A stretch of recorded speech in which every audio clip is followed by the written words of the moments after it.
Bueno, chicos, ¿cómo están? Les cuento que hoy tengo acá a una persona muy, pero muy querida por todo el equipo de Contextos y ella es Alicia Serrano. Hola, Ali, ¿cómo andás? Hola, ¿cómo estás, Mariela? Bien, ¿vos? Bien, muy bien. ¿Cómo te está tratando San Luis? Ajá, estupendo, estupendo. Es muy bonito venir acá. Bueno, y les cuento que Ali durante unos años estuvo capacitando al equipo de Contextos, estuvo acompañándonos en este camino que hacemos por la literatura infantil y bueno, en esta oportunidad vino a capacitar a los docentes que están trabajando con contextos en las escuelas. Em, a los chicos siempre les contamos, por lo general siempre hubo alguien que te metió en el mundo de la literatura infantil.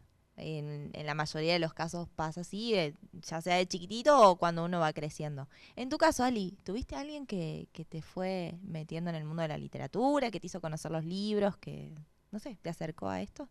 Sí, tuve varios.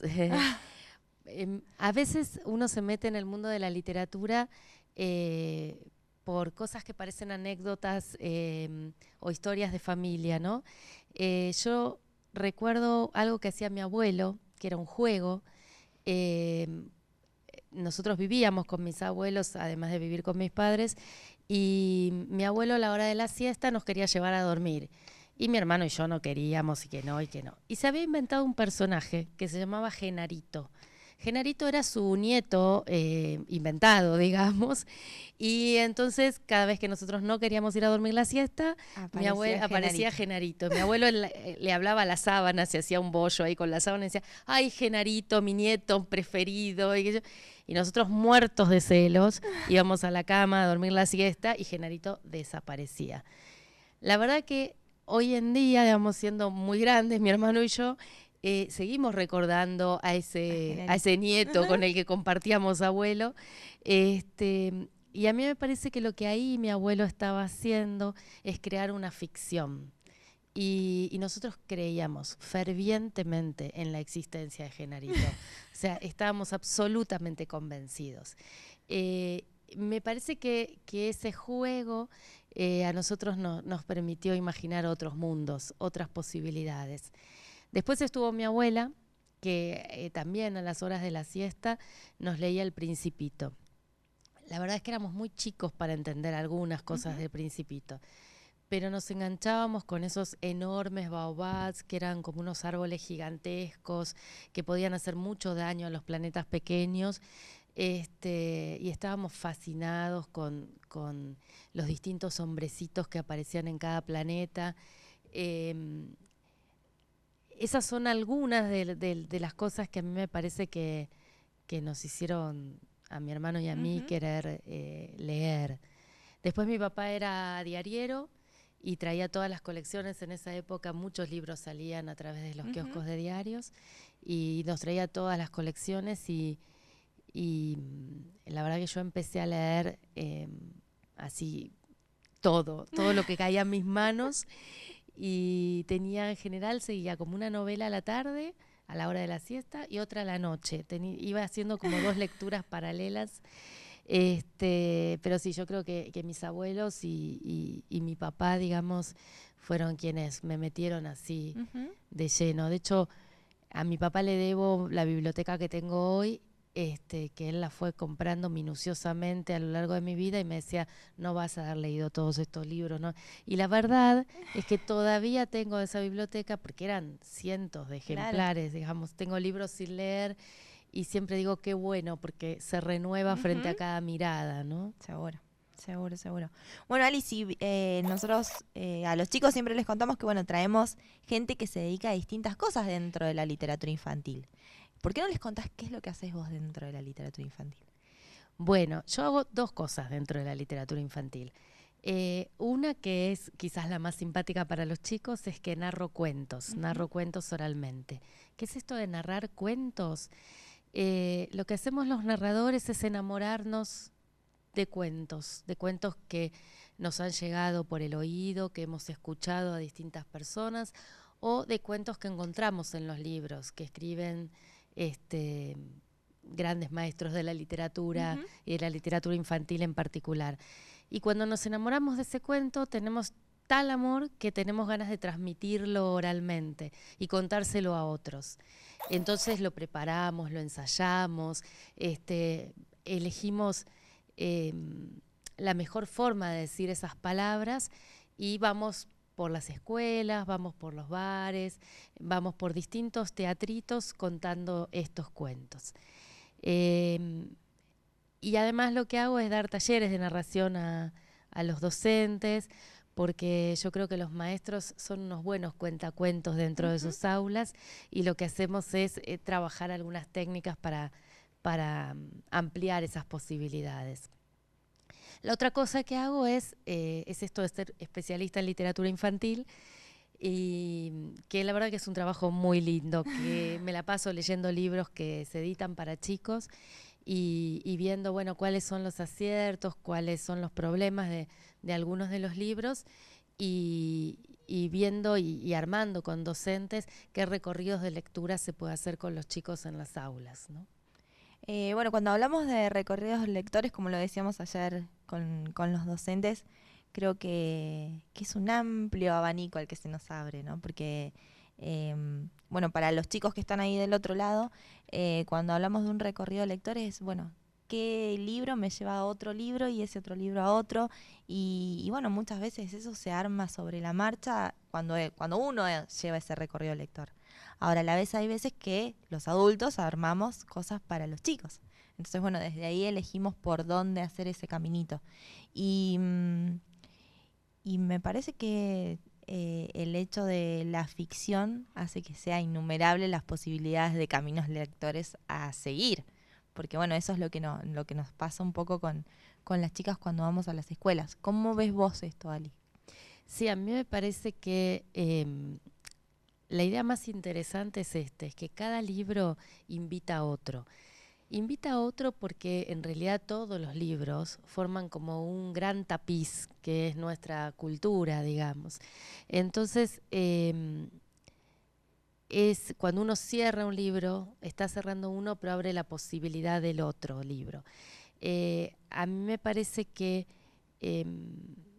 para los chicos que pueden leer en sus casas o consultan las bibliotecas de las escuelas, eso aparece en principio como una gran pasión.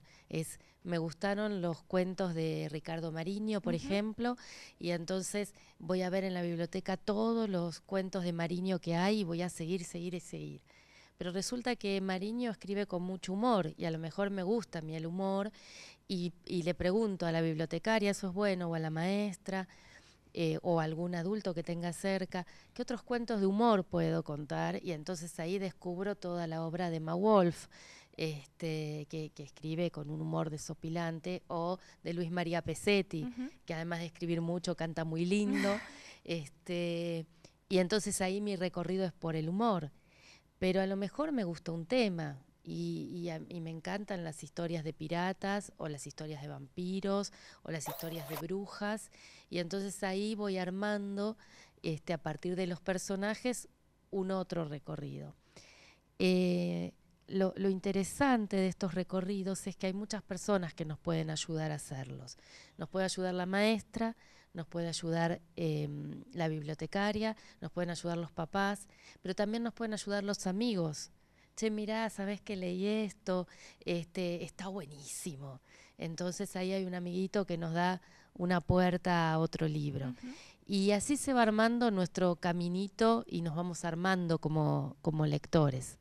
Los que somos más grandes podemos hacer un ejercicio de la memoria y ver cómo fuimos armando ese caminito. Nosotros cuando éramos chicos no había tantos libros dedicados a los niños, solo algunas colecciones, pero las recordamos como esos tesoros así muy importantes de la vida, ¿no? Hoy por suerte hay mucho más para recorrer. Sí. Entonces, cada vez que estoy con chicos me dicen, ¿y no tenés otro de ese? ¿Y otro parecido a ese? Y está en nosotros adultos ayudarlos, ¿no? A cómo armar. A mí me parece que así como cuando uno ve una película le gusta ver otra y otra y otra, esta idea del recorrido lector nos permite ampliar en mucho nuestro mundo de lectura, ¿no? Seguro. Bueno, y acá seguimos con Alicia Serrano y bueno, creo que es muy interesante esto que nos decía, sobre todo porque bueno, la gran mayoría del público de la radio son chicos, entonces que tengan en cuenta esto, ¿no? ¿Qué cosas les atrajo de ese libro para saber por dónde seguir o por dónde continuar en la lectura de otro libro? Creo que es esa la clave, decir, bueno, ¿por dónde voy yendo? Nos pasó cuando recién nombraste a Ricardo Mariño, con una escuela del pueblo Ranquel, está al sur de la provincia, y hace 2 años empezamos a hacer incremento y justo el primer libro que les toca es de él. Y ellos solos nos empezaron a pedir si teníamos libros de ese autor en los incrementos que seguían, porque en realidad les encantó, empezaron a investigar sobre su historia, qué otras cosas había escrito, y bueno, ellos solos marcaron cuál fue el camino a seguir. Entonces creo que para los chicos está bueno esto, ¿no? De que empiecen a indagar, bueno, ¿por dónde podemos seguir? Sí, además, cuando siguen a un autor, van descubriendo también cuáles son sus modos de escribir, cuáles son sus rasgos característicos, y también cómo su obra va creciendo o va cambiando, o hay personajes que se repiten. Entonces es muy interesante ver también que, digo, para los chicos que escuchan, que los autores también, los escritores, también van haciendo su caminito de escritura. Y que su caminito de escritura tiene algunos avatares también, ¿no? Y que en algún momento empezó, con lo cual ellos también pueden escribir, ellos que están ahí del otro lado. Bueno, siempre nosotros les decimos esto, ¿no? De que escriban y que, bueno, nosotros si ellos nos mandan lo que escriben, podemos sacarlo al aire o lo podemos publicar en el Facebook. Creo que lo que vos decías ayer es cierto, cada vez que uno escribe espera que alguien del otro lado lo lea y la aprobación del otro. Entonces, bueno, por algo se empieza y bueno, quienes hoy escriben y son quizá grandes en la literatura, empezaron en algún momento siendo chiquititos y escribiendo historias. Así que bueno, creo que también invitarlos a ellos a animarse, a probar, a ver qué es lo que pasa cuando uno escribe. Sí, claro, ayer decíamos con los maestros, ¿no? Que estuvimos, el primer lector de lo que uno escribe es uno mismo. Y a veces, como uno es un lector de lo que uno escribe, a uno le da vergüenza mostrarlo, le da timidez, pero mostrándolo es que también puede crecer en esa escritura y compartirlo con otros hace que tengamos como otras miradas. Uy, qué divertido esto que pusiste, o qué emocionante, o esto triste que contaste, qué bien lo contaste. Entonces me parece linda la invitación para los chicos que manden sus relatos, sus cuentos, sus poemitas, para compartir con otros chicos, ¿no? Seguro. Bueno, Ali, la verdad que para mí es un placer tenerte acá. Bueno, los chicos que están del otro lado quizá no lo pueden ver, pero bueno, Ali a través de su mirada demuestra lo que ama esto y lo que, no sé, te hace feliz estar en esto y poder vivir de eso. Creo que es como muy importante. Así que bueno, muchísimas gracias por habernos visitado y bueno, un saludo para los chicos que están ahí del otro lado. ¿Les mandás? Sí, claro. Bueno, muchas gracias por invitarme y a los chicos que sigan leyendo, que sigan descubriendo. Yo creo que la televisión, la computadora y los libros son parte del mismo mundo. Uno puede leer en las películas, puede leer en los videojuegos y puede leer en los libros, y que esos mundos nos hacen crecer, nos hacen ser personas más independientes y personas que pueden tener miradas más creativas para la vida. Así que yo los invito a seguir leyendo. Mis momentos de mayor felicidad muchas veces transcurrieron leyendo una historia de piratas, de brujas, de mares, o de montañas. Así que bueno, espero que también ustedes tengan, los chicos, ¿no? Gran felicidad con eso. Bueno, muchas gracias, Ali. Gracias.